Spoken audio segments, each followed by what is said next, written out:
number 3 asks us to solve. So we'll start by rewriting the equation and drawing the line down. Our goal is to get the variable alone, so we're going to now do some inverses. I have a w here, attached is a multiply by 3, then a plus 7. So to get rid of the plus 7, we're going to subtract 7 to both sides. This process, the plus 7 and the minus 7 will cancel. What we have left on the left hand side is a 3w. Bring down the equal sign. 19 minus 7 becomes a 12. We see that that 3 is attached via multiplication on the outside, so we're going to divide by 3 to both sides. 3 divided by 3 does cancel, making the number 1, leaving us with just a w. That's going to get us equal to 12 divided by 3. That becomes 4. Next, we have b. We'll start by drawing down the line down the middle to separate the left versus the right.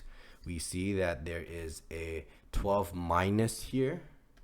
So let's get rid of the 12 first. So minus 12 to both sides, minus 12 to both sides. 12 minus 12 does cancel. That makes the number 0. 11 minus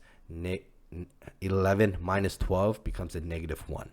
This is equal to negative q. Notice that there is still a negative out in front here. To deal with it, you want to divide by negative 1, divide by negative 1. Because there's really a negative 1 that is also on top. Negative 1 divided by negative 1, that will now cancel, making the number 1. So that just gets us q. Negative 1 divided by negative 1 becomes a positive 1.